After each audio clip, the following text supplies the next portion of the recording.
And we are live. SP Talk Sports Sean Webb, real take, sober, fake debates. Shout out to the sponsor of the show, Swift Energy. Use code RTOFD to get 20% off your order every time that you order. Sean, it's the tournament time, man. It's going down. I'm watching this. LSU game versus Iowa. Is going down 45-45 at the halftime. What do you think about the game? And then also, I'm looking at the screen right now. I guess it was something wrong with the 3-point line, but I think in Portland, where the other game is tonight. Yeah, they had to fix that. Shout out to Juju. She this season, they said Juju put up 891 points, second most for a freshman all time. Yeah, so we should probably break if they keep going. Which you go break, yeah. But what you think about this game so far, the Iowa versus LSU game? It's been a good game. I mean, obviously, Iowa, they average 91 points a game. They got 45 at halftime, so they're right on point with that pace. But LSU averages about 87 a game. Mm-hmm. So not far behind. So it's going to be interesting to see if they can keep up this pace in the second half. Mm-hmm. But I think, again, the key is going to come down to, particularly if the game is close in the fourth quarter, which it might very well be, is Iowa get stops? Yes. Because we know LSU can lock in defensively. And I think LSU has done a good job against that zone that Iowa likes to play. And like I said, I think and Iowa's been hitting shots. They hit shots early. Again, can they keep up? The scoring pace remains to be seen in the second half. Salute Tiffany in the chat. Salute Trudy King in the chat. Salute MC Robinson. He said he liked the Luda for Luda. Yeah, throw bows. I'm throwing bows out here.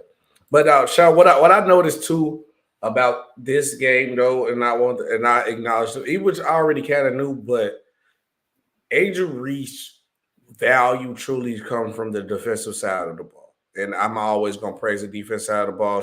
Her presence is very much known when she's on that court. And I also think for LSU to win, Angel Reese need to be out there. And also, if they execute defensively and get timely stops when it's needed, I can 100% see LSU getting the job done. For the Iowa side, which we got to play devil's advocate, I think it's more of timely buckets for me because they're not a better defensive team than LSU. That we can't deny. But also LSU is not as good as an offensive team as Iowa, mainly because of Caitlin Clark. But, always, I think if they be solid enough on defense and they hit timely buckets when they need to hit the buckets, when I can see Iowa running away, not running away, but getting a W, because this game going to be close regardless. These two teams, it's a rematch of the championship of last year. These teams have different dynamics where the game can either be close either way because, yes, Angel Reese is a defensive anchor, but we got Fajay. Fajay can hit timely buckets as she showed last time. She came up clutch last game. With Caitlin Clark, with her playmaking ability, which has got better. Of course, if the game is on the line, I want Caitlin Clark to have the ball in her hand and take us home. But she has upgraded her ability to make passes, and I can see her making the right play, getting to the right teammate. So now I think that Britt begs the challenge to LSU. Like, would you overcommit to Caitlin Clark, or would you just try to play straight up? Or, when it comes to, because it's going to come down to the wire. So what would you do, Sean? Would you just overcommit to Caitlin Clark and somebody else got to beat us, or you just going to play straight up and just see what happens? I mean, I think it just depends on, how Caitlin is shooting. Yeah. Because she hasn't shot the three ball well in this tournament. And in the last game they played in against LSU last year, I believe she took 18 or 19 threes. And so she's not hitting threes. I'm not going to go crazy.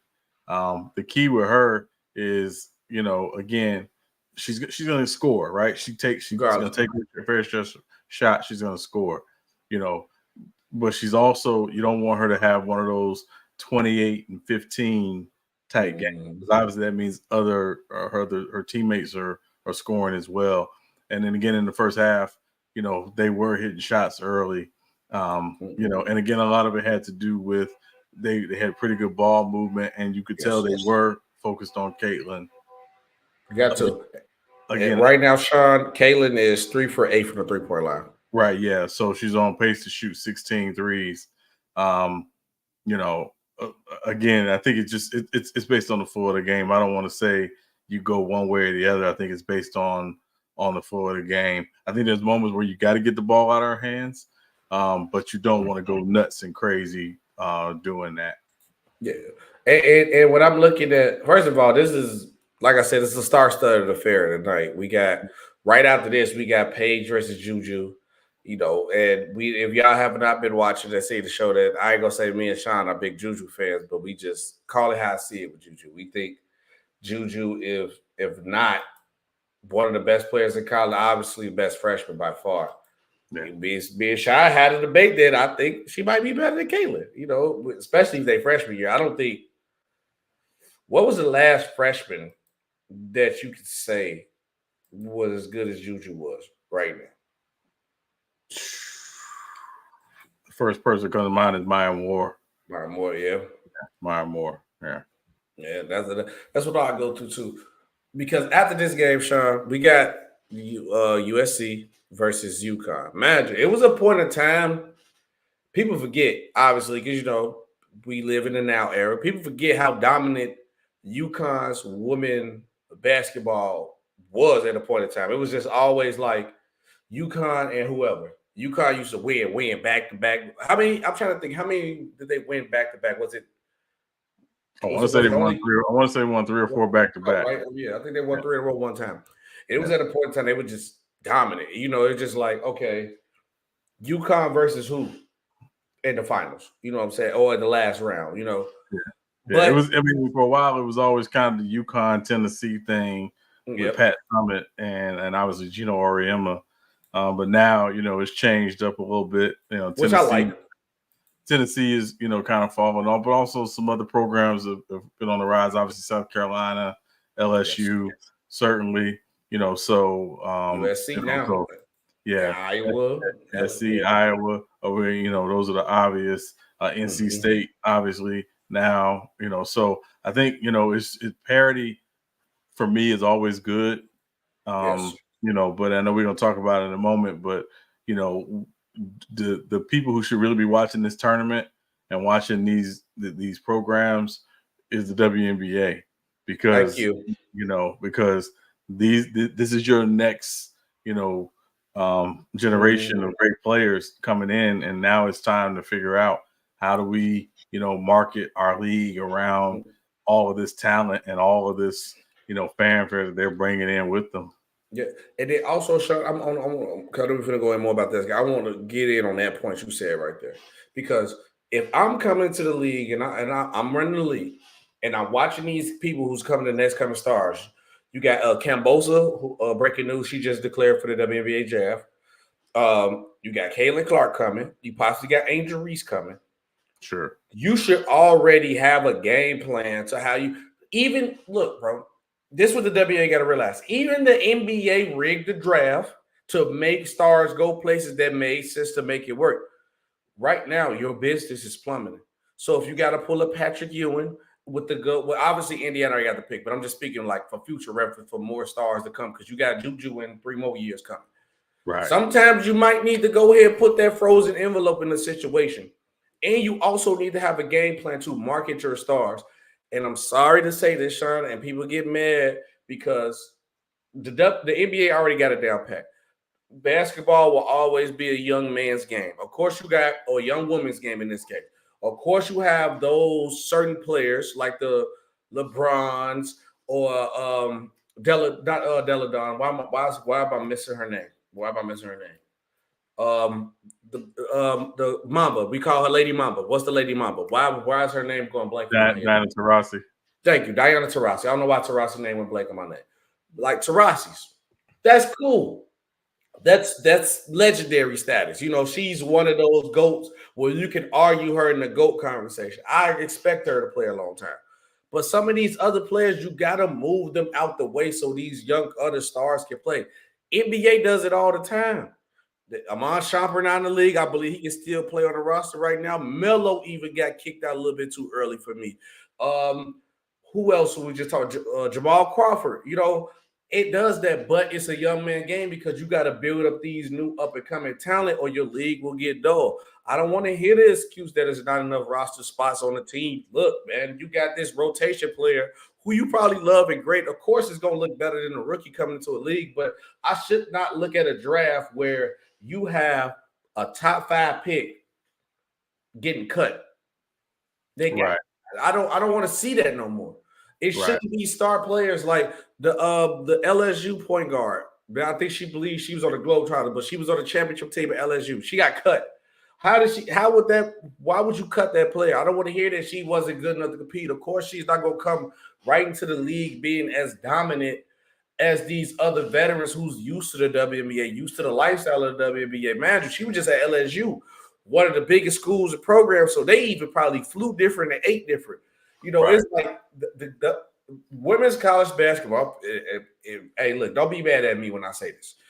Whoever y'all watch, don't be mad at me when I say this. But going from playing in college for women and going to the WNBA is like you went from playing in the league going to the G League.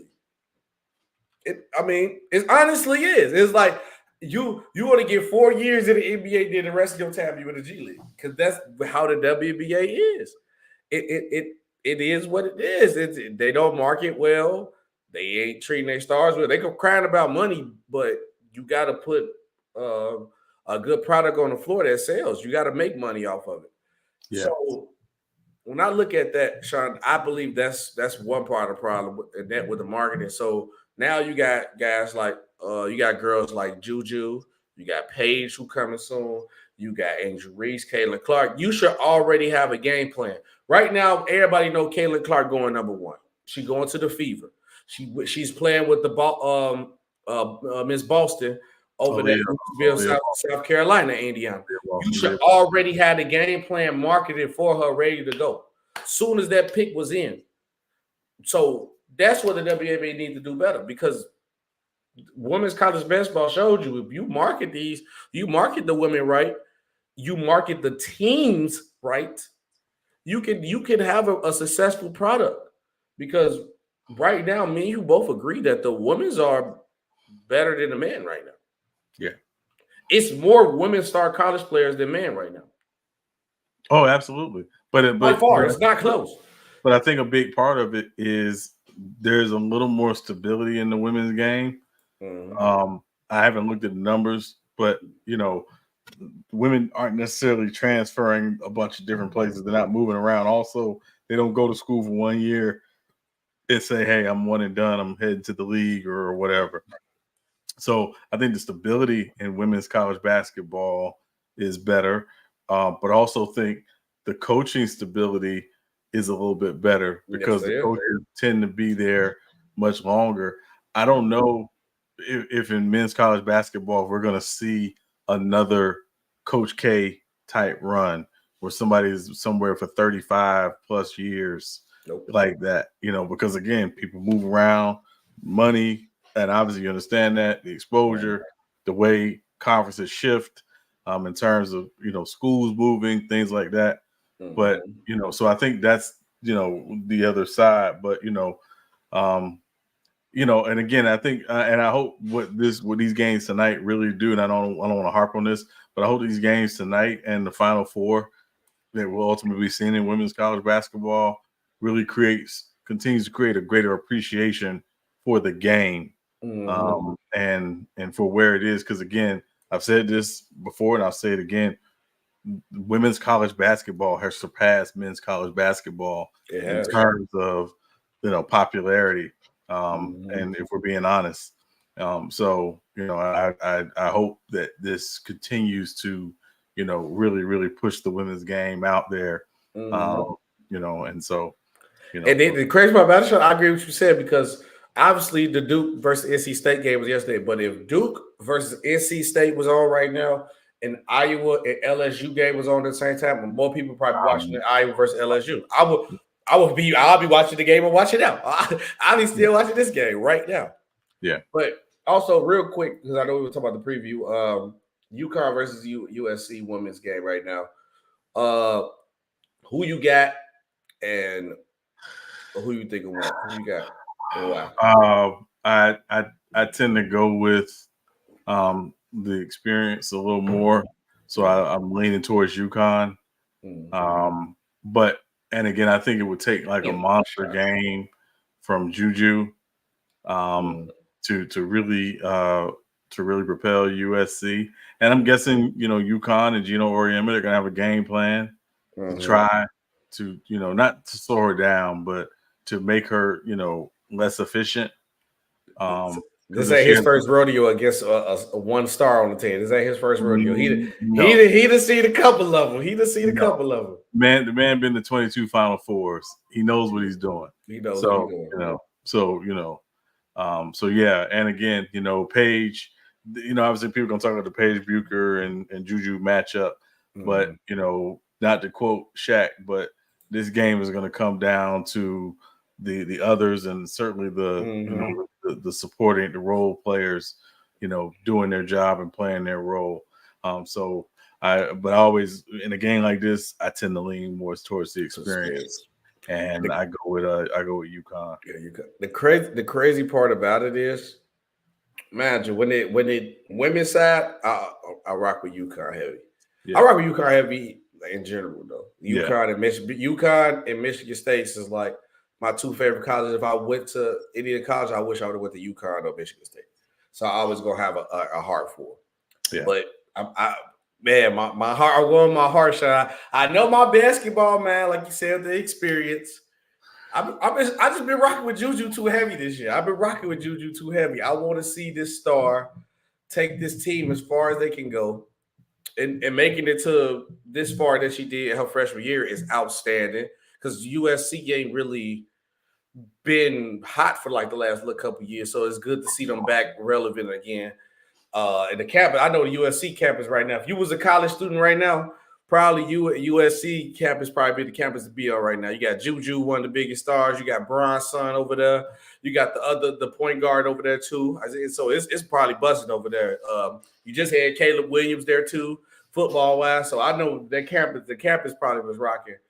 But I'm gonna take the better star of the team, even though I'm going against my greater basketball judgment with not taking the experience. But I'm gonna go Juju. I'm expecting a monster game from Juju.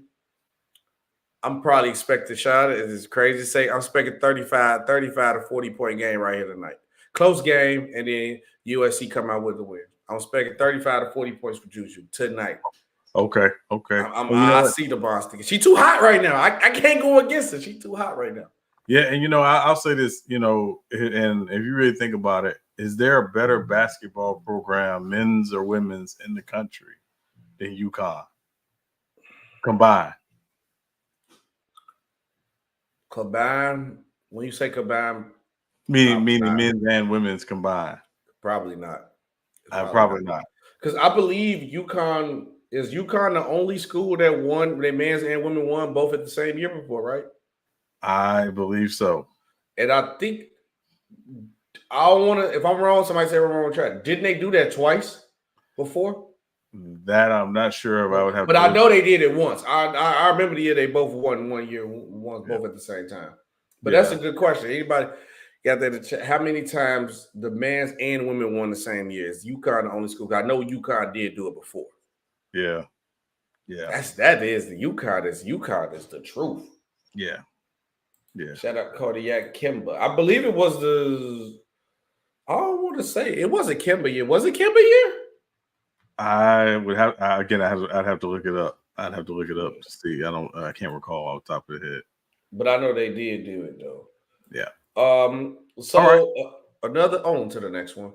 Another NBA legend we was talking about, which I'm glad we was already talking about the WNBA.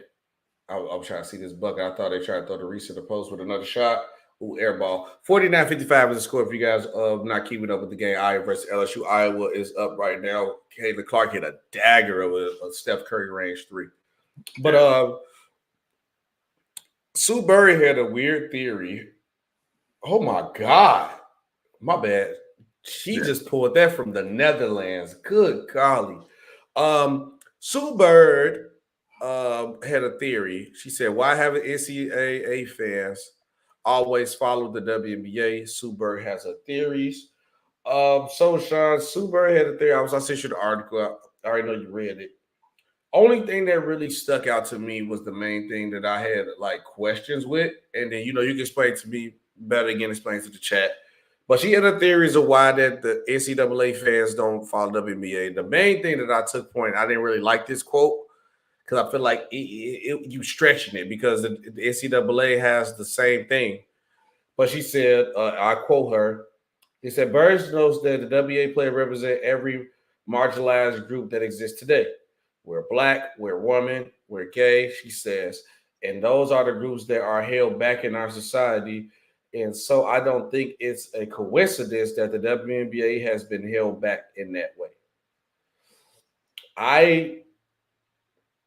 That point, that's the quote I don't like. But imagine, I'm going to give you the full quote because she also did say, society loves to give young girls and young women opportunity to promote that and support it, Bird says, but something about when they become women, it just feels a little less supportive. I didn't like that one either. Mm-hmm. Okay, so you are promoting. See, there's two things that about those both quotes that I like, and I really said the second one last because I was like, I ain't want to dive deep into it, but forget it. It's real text over fade base. I'm gonna be honest. Okay, with the second quote, first of all, I'm watching LSU play right now. I believe right now, 1, 2, 3 players out there starting 5 is or on the court right now is Black, and they are Black sisters. They sisters. They from where we from, and ain't no no offense. Shout out Charlotte Carlton, but ain't no Carltons done like that. They are Angel Reese is a hood baby. Fajay is a hood baby. She raps. You know what I'm saying? So it ain't like how people try to cover it up. So they has that. Also, I done seen a lot of women who are gay. Nobody cares about that. I also, now let's go to the other quote. Society loves to give young girls. So let's not make it an age thing because, they don't like y'all because y'all older. It's not that. But basketball is, like I said earlier in the show, basketball is a young person sport. You should always go with the younger talent anyway. People love to see fresh new faces unless you like the star. Nobody cares about this 11-year vet on the WNBA roster who can't get in the starting lineup. Nobody cares about her. You could have easily put Fajay Johnson on the bench. Everybody know who Fajay is. So don't try to make it seem like it's a. I'm trying my best to say it the right way, Sean, without just being so straightforward and saying it the wrong way. Stop making it seem like society is predatorizing younger women because we like to see younger women play sports. It's not the case. The WNBA does not do a good job marketing. You know how I know they don't do a good job marketing? Because one of the most historic teams in the WNBA history, the Houston Comets, does not exist no more. Imagine, Sean, just imagine this, Sean, right? This team built a championship history. What if the Boston Celtics just didn't exist no more? After in the 90s, we just don't discontinue the Boston Celtics. That sounds dumb. Like, You deleting histories of teams. You're not even marketing the players the right way in certain ways. So stop telling me that society just want to look at younger girls, because that's not the case. Stop telling me that society doing y'all wrong because y'all black and y'all. That's not the case, because everything that you asking for, they still got this. So why is everybody still raving over Kayla Clark then? Because technically, in college terms, she is older. She is a senior. She is out. Why everybody still raving about her? She is literally the best player in college right now. They're marketing her well. They marketing not even just her, the teams. Tell me something like, besides maybe like the Sparks, because the Sparks are historic. Tell me something about the Connecticut Suns. Tell me something about even the Chicago Sky. What about the New York Liberty? What have you been marketing about the team? That's the problem. Anything, even anything, if it's a player attachment, something, it could come around the top. Chicago Bulls, Michael Jordan, 90s era dominated. Oh, Boston Celtics, Bill Russell, Larry Bird. I don't have to do championship teams either too, Sean. I go Charlotte Hornets. We got the Muggsy Bowles, Grandmama, Alonzo Mourning. Right now, we got LaMelo Ball. Would you use players to complement the franchise? Oh, we can even go with the Grizzlies. Oh, we get down and dirty, necessary stars. We got Zebo, Paul Gasol, Mark Gasol. Oh, what about when they was in Vancouver? Big country. It's anything that you can still think about, something that attaches to the team. Y'all not doing the good things to promote the team. Yes, on y'all. It's marketing. It ain't about y'all as players, because all y'all doing is crying and not even trying to fix the problem. Y'all crying about pay. And the logic that they want to use, Sean, they will make less money. They say they want to share the same revenue as the men are getting. But if they do that, they'll make less money because they're not selling nothing. It blows my mind. So, Sean, I know you read the article too. That was my only gripe with those two theories that she said. Manager, she was just also, that was the main two things she said, but she was, I didn't like that. No, those two ones I didn't like. Remember the second one, I circled it as soon as I read that. I didn't like it. But what is your logic on her theory? Do you think she's right? Do you think she's wrong? Or what is the true problem with the WNBA? Oh, I think the WNBA has multiple problems. And again, I think it goes back to, how do you market the league today, right? Again, I was around. I remember the inception of the WNBA when it was coming.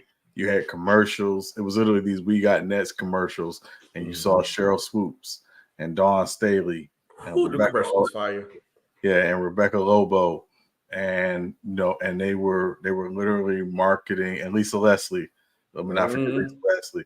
They were marketing, but these women were stars who were in college, who were also coming off of the '96 Olympics. What they did in the Olympics, which they knew the WNBA was coming when the '96 Olympics happened. They rode the wave. I think the problem is the WNBA doesn't necessarily, and when we talk to your cousin who's the coach, they haven't necessarily figured out how to ride the wave of the NCAA tournament and the NCAA women's basketball, with the exception of when their draft is located, or when their draft happens right after the NCAA women's tournament is done. That's the only thing. But in terms of, when you have such a short, finite season, and again, you're talking about a WNBA season, it's like 3.5 months. You really have to put a lot into it, because not only are you not just competing with other sports and bigger sports, you're competing with sports that take up much more of the calendar, so they tend to have much more of people's attention. Yes. And so I don't think they've ever really figured that out, unfortunately. And again, somebody at the WNBA offices right now, hopefully, is taking notes and saying, hey, that Juju, she's got game, she's got the look, she's got the personality. We need to be getting ready. We need a marketing plan ready for her the moment she declares for the draft. We didn't have to wait to figure it out. We know exactly how we want to help market her. And so And look That, at that that. part of it. Rig that draft Yeah. and put her on the Sparks. Rig that Well, draft and put her on the Sparks. Well, I don't even think it's a matter of which team she's on. I think it's a matter of, number one, make sure that the league is in a better place when she comes in. Because, okay, for example, outside of the Aces, who I think got a chance to be the next potential dynasty because of how they've invested, and obviously you got Asia Wilson and whatever, Kelsey Plum and others. You got to figure out how to market, the league better. And again, like you said, there's no Houston Comets anymore. There's I can name teams that were in the league that were that are no longer around. The Sacramento Monarchs, right? Come on now. I'll give you an example. Sacramento Monarchs, they had a point guard, Tisha Pitachero. The crazy part about Tisha Pitachero, she could play. But at the same time Tisha Pitachero was playing for the Monarchs, the Sacramento Kings had a young point guard named Jason Williams. And when I tell you their games obviously weren't apples to apples, but she was flashy, she could handle, she could make, she was like that, so that to me is the other part, is like, can you use, particularly in the markets where you have an NBA team, and you use that part of it to essentially, in my opinion, figure out a way to say, hey, you know what? We got the female Luka.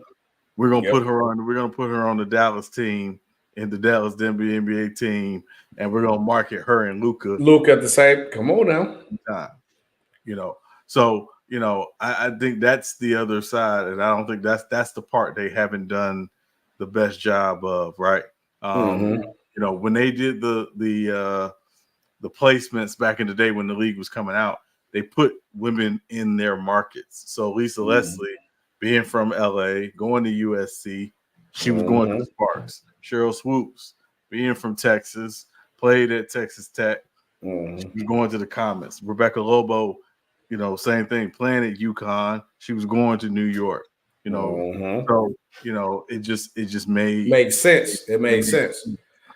And so that, I'm not saying they should rig it. I'm saying rig it. I'm saying, again, if you can get women who have comparable games to their male counterparts in the same market with them, why not? Why not? Why not? And again, I know she's coming out this year, so it's a moot point.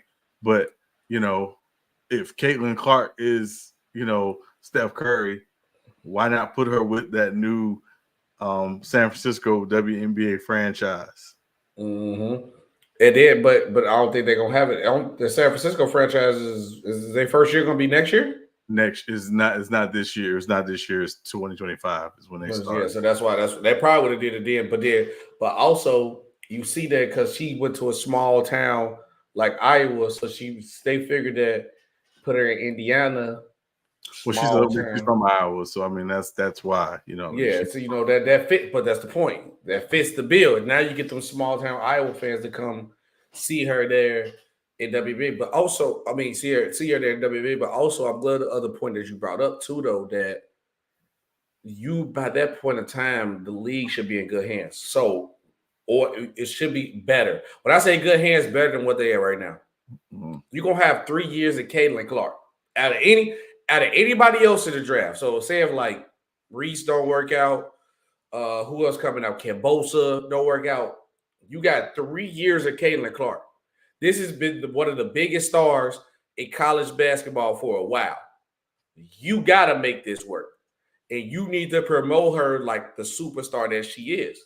She should be, because it's no way that we see stars where they were bigger in college than they is in the professional league at the next level. Now they should be working on making Caitlin Clark 2 times better than what she was. You got to do that. You have to do that. You got to protect that. You got to protect that star and make that she's gonna be the next thing to the league to take it to the next level. And that's why I said sometimes you gotta, because it's gonna be. I feel like she's gonna get that Lonzo Ball treatment. When I mean Lonzo Ball treatment, besides like maybe whoever the starting point guard is on that team, the other league gonna be gunning for her. But I ain't saying protect her, give her all the calls, but I'm saying that you just need to put her in position to win market wise. And then you also need to put the league in position to see her show her potential. I just need her potential to be shown. Don't try to shun her out like you do all these other star players and only go through a draft and only 2 people out the draft make it. You have to push the potential. This next stretch for the WNBA. If they don't push, long story short, if they don't get these next 3 years right, Sean, they're done. The league is done. If you can't, if the women's basketball is at its highest right now, if you can't get these next handful of stars to take over the league, you're done. It's nothing else the league can do. If you can't get Caitlin Clark, Cambosa, Angel Reese, Juju Watkins, Paige, if they can't all be stars or household names in the league, you're done. It's done. It's done. So we can just see how it goes when it gets to that point. Also, the score is 65-52. Iowa is running away with it. After them 2 big Caitlin Clark threes, they've been running away with it. Obviously, LSU is playing great defensively. It was a lot of good timely blocks, great blocks and great stops, but it's just Iowa's they hitting them timely baskets. Next thing you know, LSU might get a stop or 2. Yeah. They come down, don't score. Angel Reese with the 2. There you go. They're just coming. Iowa just come and get a bucket, bro. And you know who's gonna come down to get it? Let me see. Kayla Clark with 3. Oh, almost. Okay, tough shot. On to the next story, though, Sean. Have you heard of Baby Zebo, Sean? Yes. DJ Barnes. And I know you're going to like this because you don't like Duke. He took down NC State on a magical run. What I like about this is that it shows, and obviously college is different than NBA. Before somebody said in the chat, college is different. Everybody they coach the same. JJ Redick love to say that. Everybody just coach the same way. If it ain't broke, don't fix it. But what I do like that it shows that, hey, you can actually bang down low, run the offense through your big, and you can get the job done. NC State was more physical than Duke. DJ Barnes was bodying them in the paint. They played tough. They punked Duke last night. Honestly, I'm gonna keep you the buck with you, Sean. When I was watching that game, they punked Duke. It was a close game, and then Duke got hit in their mouth late. And DJ Barnes did that spin move, and then he did like the floater, and ever since then it was just coup de grace from that point. Once NC State went on that run late, what a pass by what a block by Fajay. The LSU defense is nice, but what did you watch the game and then what you like about it? But that's the main thing I like about it. I feel like they showed love to the big man and showed that hey, you can win through your big man if you actually run the offense through him. Shout out Baby Zebo too, by the way. Yeah, I mean, I certainly watched the game mostly because I was just waiting for Duke to lose, especially after they got lucky against Houston. Yeah, but yeah, listen, no, he's got a lot of personality. He has you can tell he has fun playing the game. Mm-hmm. So you definitely want to see him, continue to do well. I know he's big guy. He's about 275. So what will be interesting, and I don't know what his plans are in terms of the draft. I think he's 23, so he's probably certainly a senior. Sorry, goes to draft, yeah, ready to go to draft. I would, and I will give you. I'll share this with you. So a lot of people don't know or may not remember. Udonis Haslem went to the University of Florida. Udonis Haslem was a bigger guy at the University of Florida. Like Udonis Haslem you saw in the NBA was not the Udonis Haslem at Florida. He went overseas for a year, got in crazy shape, came back, and got a tryout with the Heat Summer League team. What I'd like to see for DJ Burns is to get himself in crazy shape. I don't think you can do it, before the draft. No, but get yourself in crazy shape, lose, maybe 25, 30 pounds take some of that baby fat off, turn it into some lean muscle, and get you with his skill set, he could be really good. Yeah. But I think the big thing is going to be his weight at his size long term. Unfortunately, he baby Zebo right now. But I said if he was to make to the league, he'll probably be like a Glenn Big Baby Davis. And you see Jokic gave him a shout out too. But like you said, you got to control your weight because even the one guy who's cold, he's nice. Kenny Lofton Jr. For one Bill the Grizzlies. He's nice, but obviously he can't sustain a spot on the team. Yeah, Could weight could play a part at 100% possibility. It's 100%. But I think DJ Barnes, he would probably do that when you want to go to the next level. But like I said, what I did like about what NC State is doing is showing that the ability to, if you run through your big man, you can get the job done. And he's hard though, back in the day style basketball. Throw it down low. Hey, make them have to stop you. Hey, you one-on-one coverage, you a big body. He too small. Get out the way. That's two. Oh, here come the double. Shoot, make that pass. Because like you said, he's very skilled. He can make the pass. I definitely will see him like to work on for the next level, work on his jump shot, obviously, because it is what it is. Give it take with what it is. You have to shoot a jump shot. You have to be able to shoot at all. So maybe a consistent midi. I would love to see that from him, but yeah. Third quarter's over with too. Next on to the next one. Purdue, Zach Eden. Wow, man, I said it wrong. What's his last name again? I'm sorry. I think it's pronounced Ede or Eddie. Ede. Yeah, Eddie. Whatever. Purdue Zach wins the battle. They beat Tennessee. They win. I don't even care about Purdue winning the game. They was 1 seed, so that's cool. That was a great game for Purdue. You had a theory that even though he's one of the best players in college right now, because how the league set up, Sean, you believe he's a second-round pick. Yes. Why is that? Well, just looking at some of the mock projections, nobody has him going in the first round of the draft. A lot of people got him mocked as a second-round pick. Ironically, I saw one mock that has him going to the Spurs. See him playing with the Spurs. Imagine him and Wimby on the floor at the same time at that height. Be nice. It'd be Twin Towers, from time to time. But that said, obviously he's got a great skill set. Mm-hmm. If you can get him the ball down low, but the problem is again with everybody basically being we switch everything league, and every team does it. Imagine him in that 1-5 pick and roll, right? And he's switched out on Steph or Jalen Brunson or Tyrese Halliburton, or whatever, he or Kyrie, he is cooked. Literally. Oh yeah, he cooked. So I think he will be on an NBA team? Yes. How great he could be in the NBA, I'm not sure of, given today's game. And again, a big part of it is he just doesn't have a lot of lateral foot speed defensively when you watch him. And do you put him, if you draft him and you play him, do you play more zone, versus playing man to man? Oh, he need to go to Miami there for that. He go to Miami. Y'all run that zone.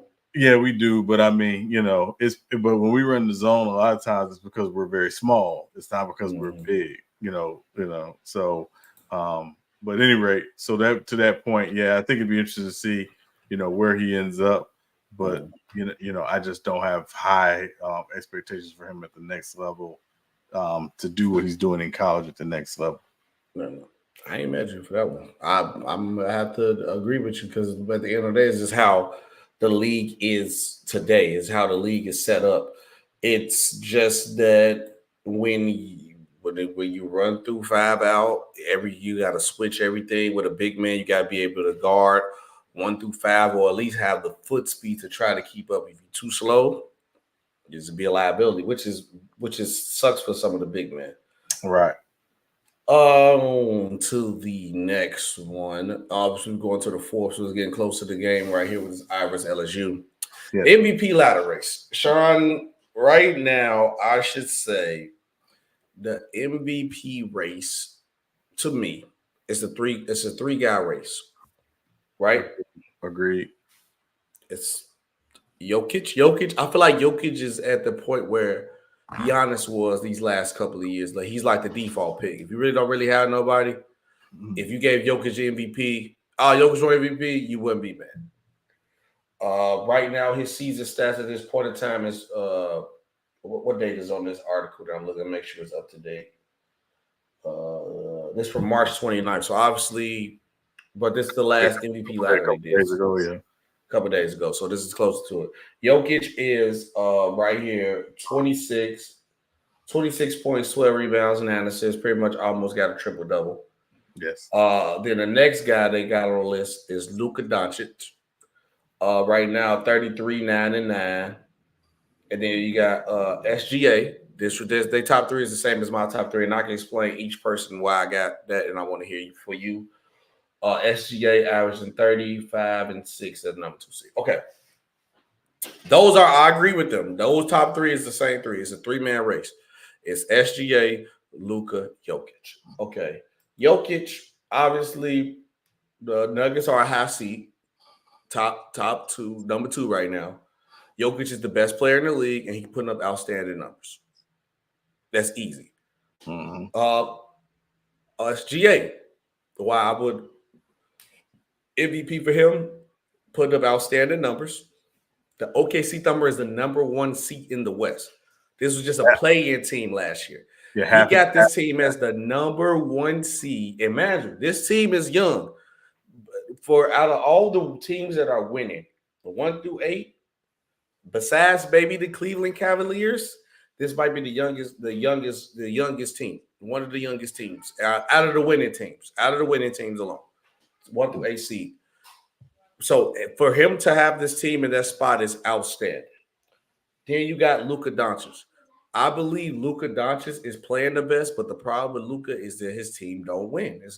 I think Luka has been playing the best this far this season, but his team ain't winning. But obviously, like you said, Luka, that's why Luka's an MVP race. And my vote right now, if I had to pick MVP, I'm going with SGA. Still, I'm not changing my pick from SGA because at the end of the day, we have already seen Luka put up 30-point, close to triple-double type numbers or have points with the triple-doubles. That's a fact. Luka ain't winning. Now, if Luka was a top 3 seed, I say Luka MVP, but he's not winning enough. And Jokic doing the same thing that he always do, put up numbers, but I do respect that he is the number 2 seed and he's the best player in the league. The reason why I'm going SGA, because if I even go back to when we did our conference predictions, let me go with my conference predictions right here, Sean. Let me move this out the way. I had OKC being the 10th spot, the 10th seed. Let me move the other one too. Give me 1 second. Move the ticker out the way. So I had OKC as the 10th seed. This is the beginning of the season, before the season started. Sean, you didn't even put OKC in the conversation. So let's not play this game where winning doesn't matter. Let's not play this game that winning doesn't matter because I didn't have OKC as a play-in team. You didn't have OKC as a play-in team, brother. Oh wow, okay. Let me go back to you. I can see, look, you had oh, that's right, because I had Memphis. Yeah, I had Memphis. Yeah, we thought Ja was gonna come back, which is understandable. Yeah. But look, right there. And it wasn't even in like order. I just put the teams that we had top 6 in play. And the order really don't necessarily matter. Right. But this the whole point that I'm saying, right? And this is why I'm pushing for SGA to win MVP. Because now all of a sudden we act like the Thunder having a number 1 seat don't mean nothing. It means a lot because nobody at the beginning of the season picked OKC to even be a top 6 seed, let alone the play-in team. This bad SGA got one of the youngest teams in the league at the number 1 seed in the Western Conference, which right now is the tougher conference because you got Thunder, Nuggets, Timberwolves, Clippers, Mavericks, Pelicans, Kings, Suns, Lakers, and Warriors, and the Rockets, who just lost their 11-game win streak in a row, who's kicking butt right now. Right. And then because you compare it to the East real competition is Boston, Bucks, Knicks, and maybe the Cavaliers. The Pacers slowed down, and the Magic is hot, but they're young. But really, they only got a 3-team competition where it's like I can legitimately say either the Celtics, the Bucks, or the Knicks go come out the East. I don't trust the Cavs; they be too in and out. Magic too young. The Pacers, I don't think they ready yet. They too iffy on defense.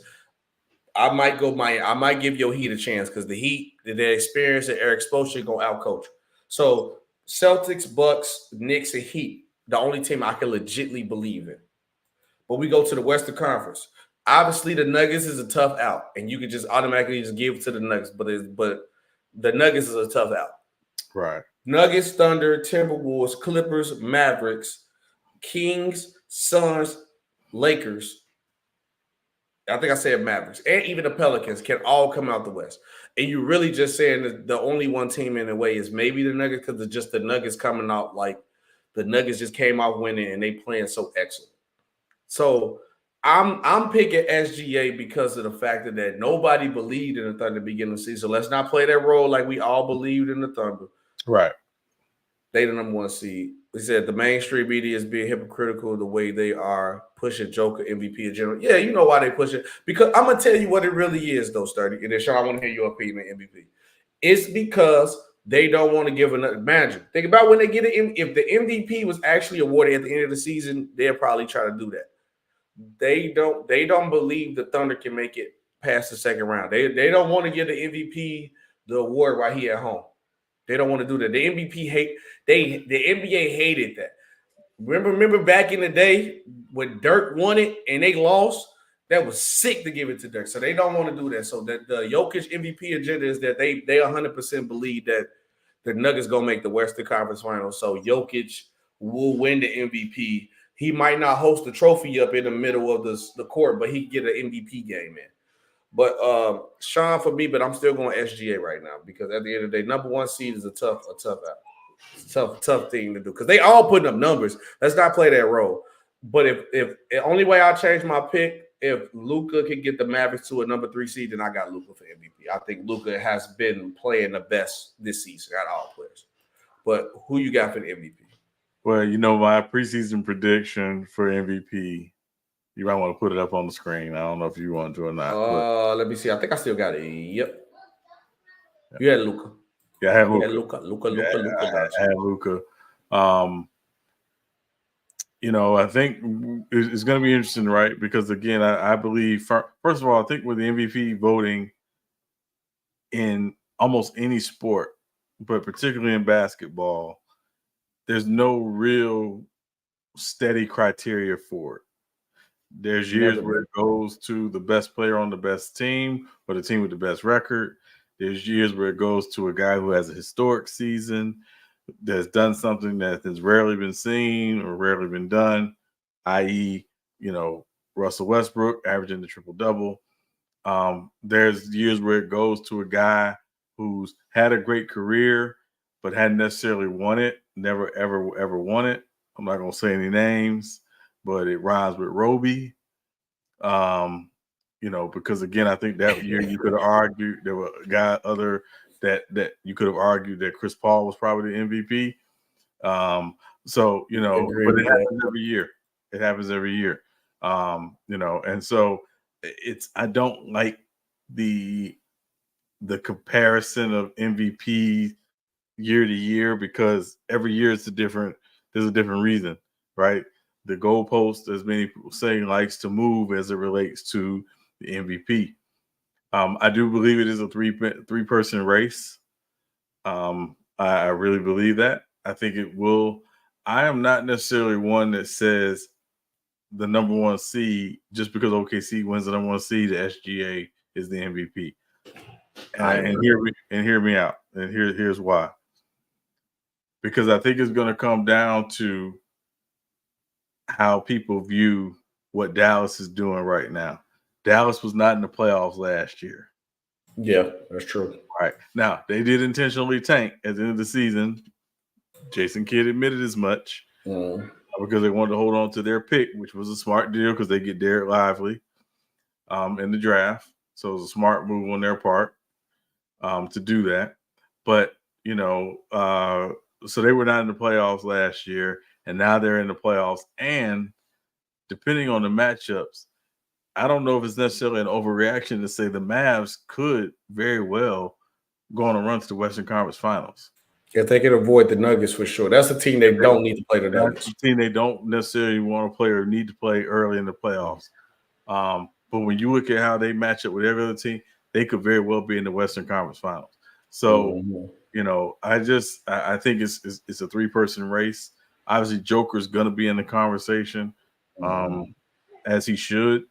But I'll even say I think really right now where the MVP ladder is, I think what SGA is gonna have to hope that Luka and the Mavericks somehow come back down to earth and fall off a little bit just to kind of push himself in that to solidify it a little bit more. But I love, but actually I love it because again I think we get an interesting last 2 weeks of the season, and the fact that the MVP hasn't been decided yet with 2 weeks left in the season. That's a good thing.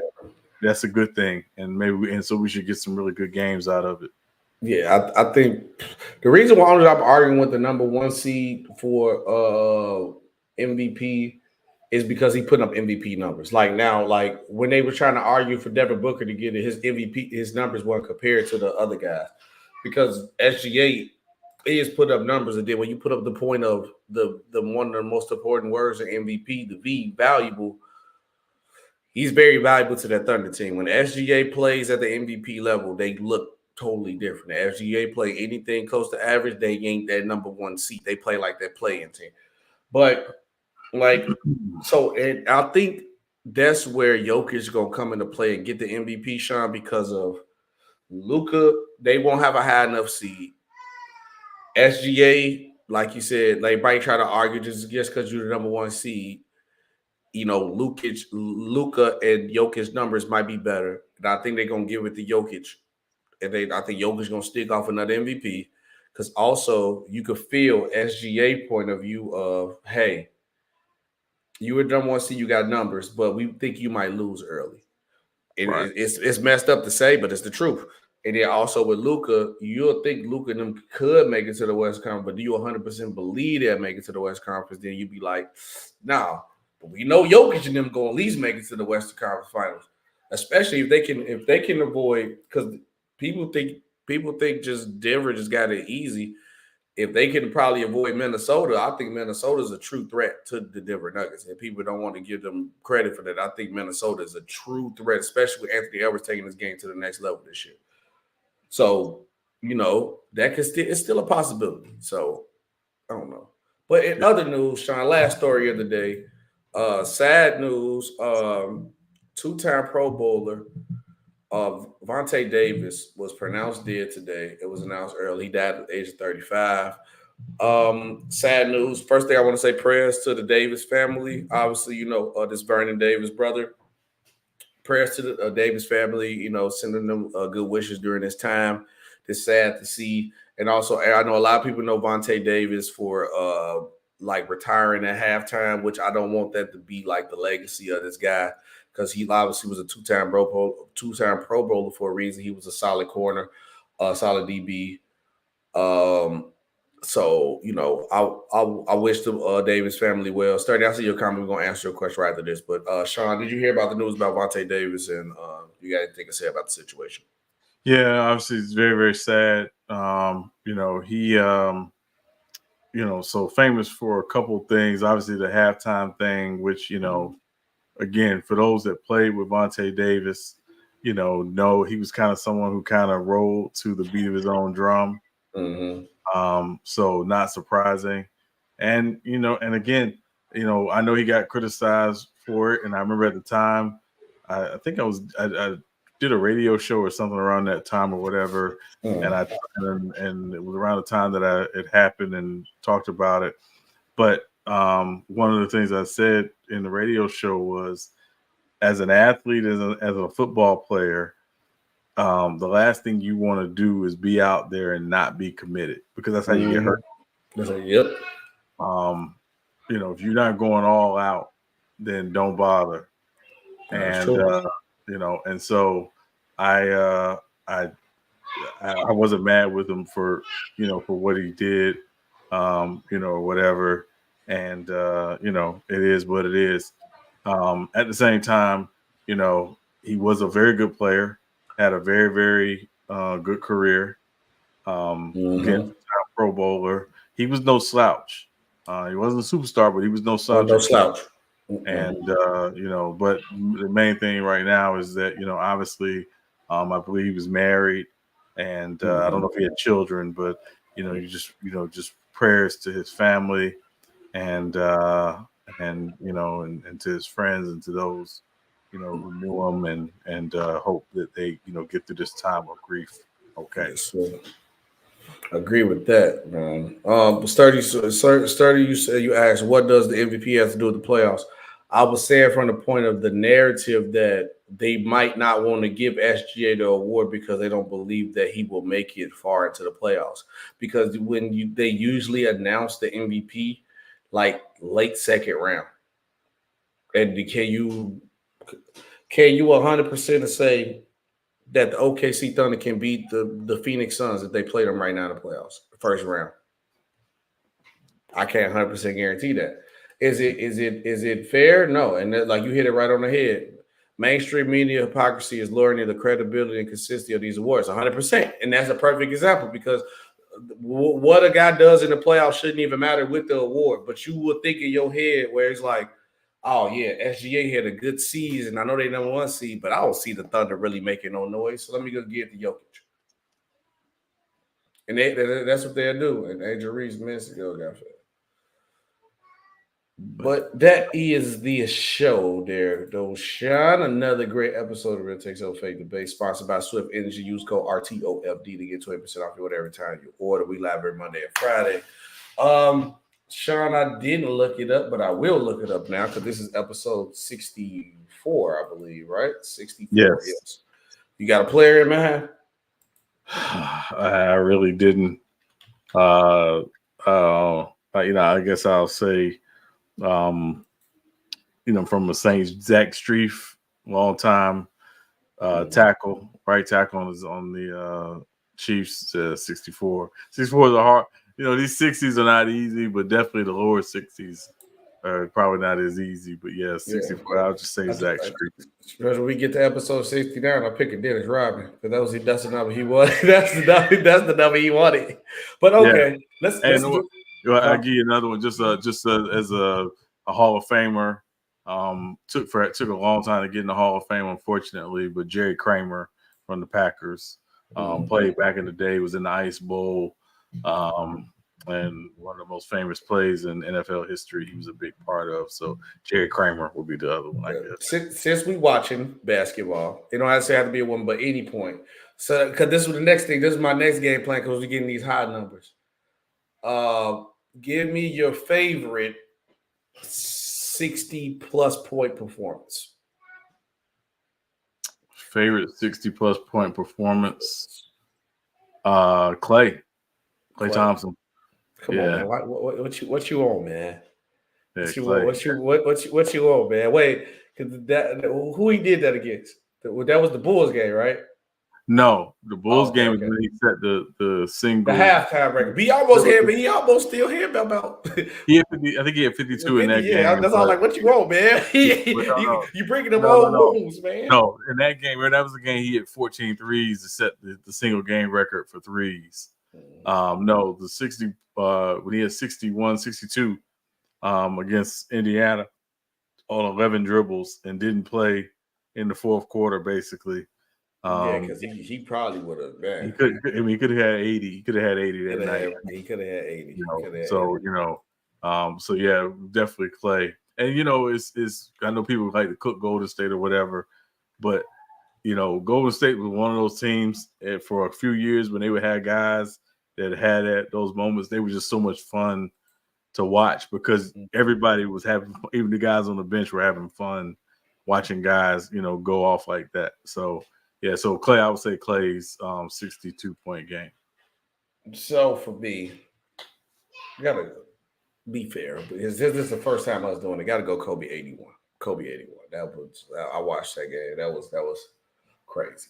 60 plus. I could have been closer to 60, but I'm gonna say the other ones. I'm gonna knock for the first one that we do. I got to get Kobe 81 credit. That was ridiculous. The man of the Mamba to drop 81. I know that's 20 more plus on the 60, but I gotta go with the Mamba for sure. The Mamba. It was OKC game 6. Okay. He did that in the playoffs too? No, it wasn't in the playoffs. I would say, I don't remember him doing it in the playoffs. I'm like, hold on. He had 11 threes, I think, against OKC in game 6. Mm-hmm. But he didn't have a 60. It wasn't a 60-point game. I think he had like 43 or 44 that night. Yeah. John, that's it. The 62-point game that was against Indiana in the regular season. Yeah. I'm sure. Look, that was that's his career high. Yep. I'm looking at it right now. Career high. I'm looking at all the points. You got Steph. Steph got a 62 in there. Yeah. Melo got a 60 piece. Kobe got Kobe had a couple 60 pieces too. Yeah. It's a lot of Will Chamberlains on this list. I'll tell you that one. Yeah, a lot of Will Chamberlains, of course. Yep, a lot of Will. Definitely Harden had a couple of good games too. I ain't gonna lie. People don't like how Harden played, but Harden had a couple high-scoring games. I was like, good God. That people don't want to get credit. Sean, I think probably besides, obviously MJ is one. Oh, LSU giving up? No. Angel Reese fouled out. Oh, fouled out? Okay, I've been like, hold on, wait.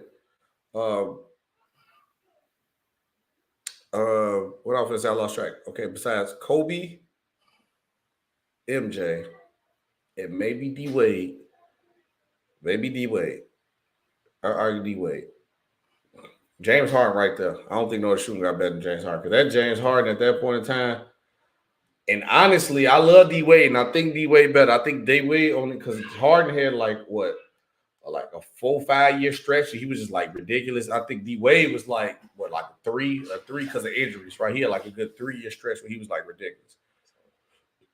I mean, that's another conversation, but yeah, we can talk about it because I ain't gonna lie, Sean. I rock, I favor Wade, but if Harden was to get a ring, it might change the conversation. I might change. We might change the conversation. I don't think. I don't know. It might change the conversation. Yeah, I think the problem is when you start getting up into that, and again, you know me, I don't rank guys while they're still playing. When you start getting up into that top 2-3 conversation at your position, we strongly look at what you did in the playoffs. And again, for me, Harden has not been as good in the playoffs as Clyde Drexler has.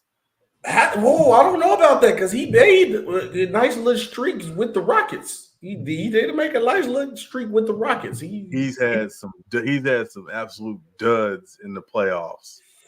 Absolute duds. And I mean, we can go. Wade did too. Don't do that. Wade did too. Hold on. I'm saying, Wade has had far more great games in the playoffs than duds. With Harden, it might be 50-50 if we being honest. Nah, I can't give you. I gotta look it up. Wait. Hold on. We can literally go to last year, SB. What he did against Boston in the playoffs. He wasn't the same Harden no more though. Okay, so we can go back to Houston. You want to go back to Houston against San Antonio? What he did in that series? We can. I'm just saying, we got to shut this down. But I mean, this is a whole nother conversation. This is we can debate this Friday. No. We're not going to be debated Friday. This is an off-season conversation because he with the Clippers right now. Let's see what he does in the playoffs with the Clippers. Because if he no-shows with the Clippers where he wanted to go, we have a different. That's all I'm saying. So from when he went to Houston, you can say Doug Gaze. I'm looking at these numbers. They don't look that bad. I was just saying because when LeBron got there after that first run, D Wade wasn't the same in the playoffs. Clyde Drexler ain't do too much crazy either. That's all I'm saying. Well, I'm just telling you that Clyde Drexler, if you look at his Portland career There you go, Sturdy. He carried two of those teams to the finals in 90 and 92. And remember, when he got to the Rockets were struggling. He got to the Rockets, and some of the games he had in the playoffs literally carried the Rockets. I think there was a game he had against, I want to say it was against Utah, that he was sick, and he had like 44 and literally saved the Rockets in that series. I can agree with you, right? I give you that, Sean. I'm just telling you, I think people don't put enough respect. I'm not saying in terms of the shooting guard ranking. I don't think people put a lot of respect on him because he wasn't the greatest shooter and he didn't have the greatest left hand. But when he retired the second best shooting guard next to Mike, though. So he did get respect for why just other guys came and they was better. Because I was going to say, Sean, he did do that 1 year with the Rockets. He carried that help. But what happened next year, though? So to be clear, I have Jerry West as a shooting guard. I have Jerry West as a two guard because Jerry West he was a combo guard. You think Jerry West better than James Harden? Yes.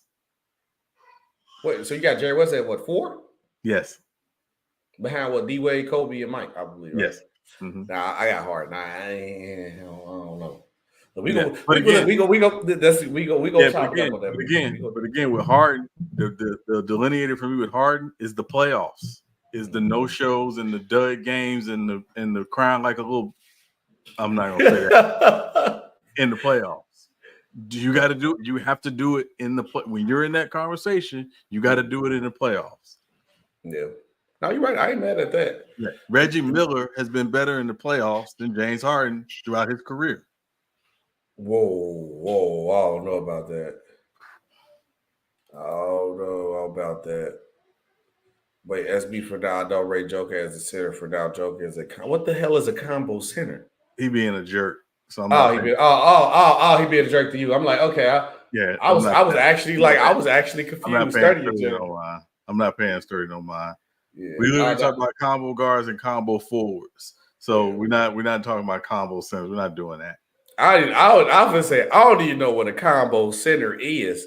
Yeah. Somebody have to clip that point. Hey, Ted, what is a combo center? I don't. What is a combo center? I don't. What is that? We're not doing that. We're moving on. We moving on, but yeah, the game pretty much over. I was gonna say let's close out the game, but 90-79 looked like Iowa was running away with it. Caitlin Clark, she had 37. She pretty much put up 40. Sheesh. She tried to leave out with a ring. Oh, but hey, Sean, I ain't gonna lie. If Iowa was to find a way to win this championship, especially Kay Clark leaving the last year, holy. You're not gonna hear the end of it. Oh, we're not gonna hear the end of that. You got the cheer right. But appreciate you guys watching as always. This has been Real Takes Over Fake Debates. SB Sean Webb always coming at you live every Monday and Friday. I hope everybody enjoyed their Easter. Appreciate you guys coming watching the show. And peace, we are out of here. Sturdy with the combo center is crazy.